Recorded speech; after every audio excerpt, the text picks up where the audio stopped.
he was more than a musician. He was a prophet of reggae. A voice that carried messages of faith, rebellion, and unity across generations. But behind the powerful lyrics of culture's frontman Joseph Hill lay a life of struggle, mystery, and an ending that shocked the reggae world. Today, we uncover the rise, fall, and legacy of a man whose music shook nations and the abandoned dreams he left behind. Joseph Hill was born on January 22, 1949, in Linstead, St. Catherine, Jamaica. Raised in a humble Catholic home, little Joseph found music in the church choir. At just 6 years old, he sang gospel hymns that made elders stop and listen. By 8, he was crafting makeshift instruments out of wood and tin, already showing a spark that couldn't be contained. But everything changed when he discovered Rastafarianism. Drawn to its spirituality and truth, he embraced the faith, and it became the foundation of his life's mission. By the late 1960s, Joseph was in the studios of Kingston, working as a percussionist with the Soul Defenders. His voice, his energy, his conviction, it stood out. Then came the birth of something revolutionary.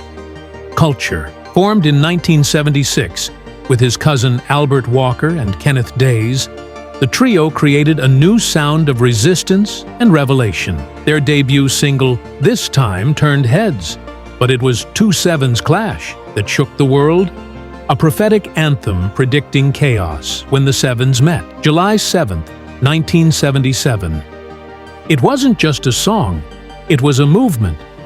From Jamaica's ghetto youths to the punk crowds in London, everyone felt Joseph Hill's fire.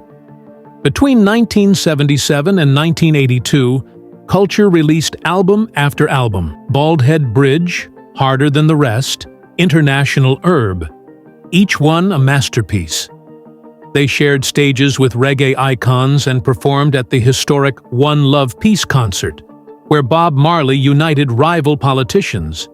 Even when the group split temporarily, Joseph kept going, recording solo hits like Lion Rock and redefining what it meant to be a conscious artist. By the late 80s, Culture reunited, stronger, wiser, and unstoppable. Joseph Hill's message was never about fame. It was about truth. He sang about poverty, corruption, and faith, with the voice of a man who had seen it all. His music earned him a place in the Jamaica Reggae Hall of Fame, and in 2005, he received the Independence Award from the Prime Minister. But what the world didn't see was the quiet struggle behind the mic, the financial stress, the unfulfilled projects, and the toll of years on the road. Tucked away in St. Catherine, Jamaica, there stands a half-built house. Joseph Hill's unfinished dream. He once envisioned it as a sanctuary, a peaceful place to create and rest. But construction stopped abruptly. No one knows exactly why. Today, nature has taken it back. Vines cover the walls, the floors are cracked, and silence fills the air. It's a haunting reminder that even legends leave behind unfinished chapters.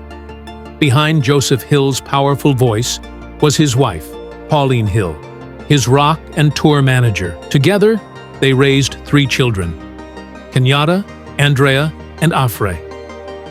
In 2006, while touring in Germany, tragedy struck. Joseph collapsed on stage and passed away from liver failure at just 57 years old. His death left a silence in reggae that could never truly be filled. But his son, Kenyatta Hill, rose up to carry the torch, continuing his father's mission and performing Culture's timeless songs around the world. Joseph Hill taught us that music isn't just rhythm, it's revelation.